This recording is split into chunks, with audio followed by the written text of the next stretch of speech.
Okay, coming up to 3 minutes to 12 now. What we always do as we head in towards Christmas and the New Year, as you know, for the last goodness knows how long, it's become a bit of a tradition on this programme to have our little ode from Andrew in Brighton. Now, when he puts these little odes together, it always amazes us because they are so good. Normally, they would be called Twas the Night Before Christmas and Twas the Night Before New Year. Well, because, you know, won't be here the night before. We were 2 nights before. So, obviously, we've got a different title. Last week's for 2 nights before Christmas was absolutely superb, as it always is. Let's now hear from Mr. Russell. And I haven't heard this yet. We'll hear it together for the first time. 'Twas 2 days or 2 nights before New Year. 2 nights. 2 nights. 2 nights. Ooh. Are you going to punctuate it all the way through? No, I'm going to listen. I always look forward to these, so let's hear it as we make our way in towards New Year's Eve. 'Twas 2 nights before New Year, and Paul's out of breath, for Paul can't keep up with his guest, Auntie Beth. For if you recall, she saved Christmas Eve by working some magic you would not believe. For Paul's elf costume was not at its best, as the gold tights he needed looked far too distressed. So his troubles led from one to another, but Beth turned up as his fairy godmother. She summoned the elf from the North Pole so cold, replacing his holy tights made out of gold. She gave back the old ones of lycra so green, famed as the baggiest tights that you've seen. And Paul was so happy that on that day he asked his Aunt Beth if she could stay to welcome the new year with 1 or 2 drinks. Beth thought, 1 or 2?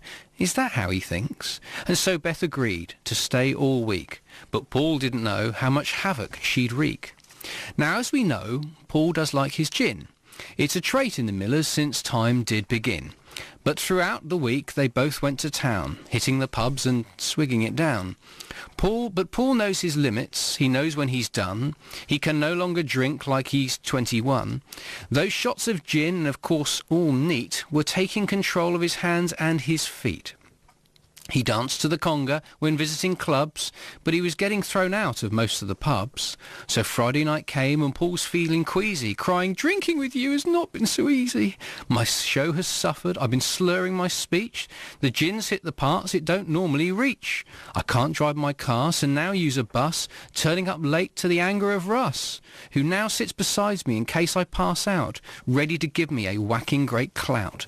"But Paul," said Beth, "I'm your fairy godmother. When you drink with me, it's one after another. You young'uns don't know how to pace your drinking."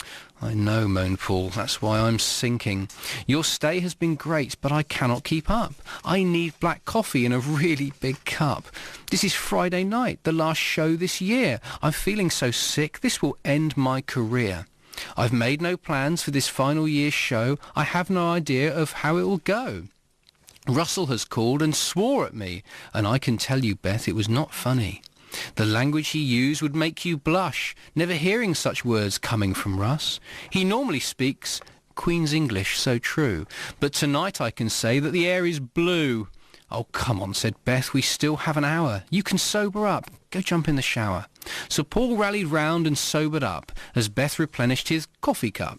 "Come on," said Beth, "it's getting quite late. From the text Russ has sent, he is getting irate. But I can't drive my car. I'll be over the limit." "OK," said Beth, "I'll just have to wing it." And she thought for a moment, saying, "Paul, now get ready," as she aimed her wand at Paul's faithful Teddy. And she muttered some words, saying magical things, as Teddy expanded and grew some big wings. "Now jump on his back and off you go." And Teddy and Paul smashed through the window.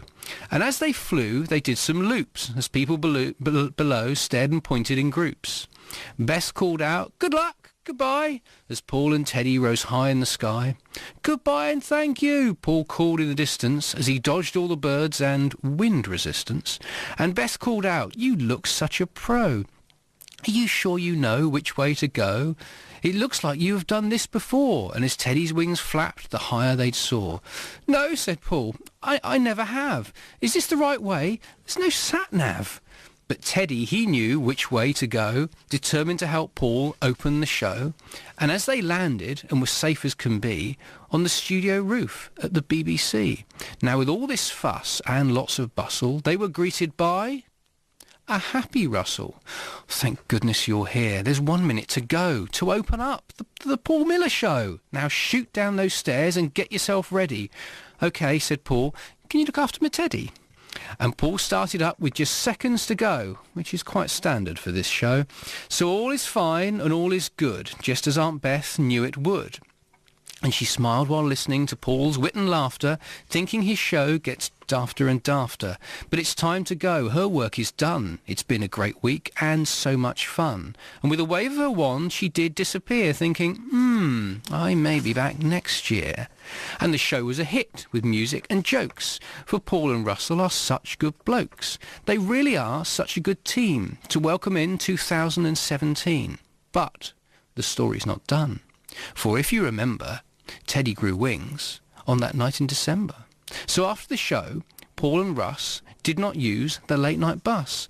Instead, they thought for just one night they would have a go at Teddy flight. But as they jumped up in the air, Teddy's wings did disappear. They fell 4 floors to the ground below, but with great luck there was some snow. And as they lay there, battered and bruised, they thought it funny. They were amused. They picked themselves up and brushed themselves down and headed off to the nearest town. And you are right. I know what you're thinking. The night ended up with a lot of drinking. I love it, as always. Bravo, they are Andy. So good. So good. Andy and Brighton, thank you very much for Twas 2 nights before New Year. It has become a tradition on this programme for Andy's little odes, and they are just brilliant, absolutely brilliant. And I just love the way the story goes on. You know, for my saggy tights that have been around for some years, we've now got the flying teddy. Of course you've got a flying teddy. Yes. Like, indeed, why not? The flying teddy I love. I think brilliant, absolutely superb. And it doesn't take him too long to write them. No. That is the thing I find amazing. They are so clever. No. They really are. And perfectly read. I'm going to get you a job on Jackanory. Oh, guess what? I thought Jackanory. Oh, I've always wanted to do that. Did you? Yes, I quite like the idea of sitting and reading a story. Yes, I think that's quite appeals. I used to say to my mum, it's amazing how they can remember it. You know, so they read it and they remember it, and my mum said, well, no, there's words they're reading, and no, they're not reading any words. Yeah, they are, but you can't see them. There's no book. No.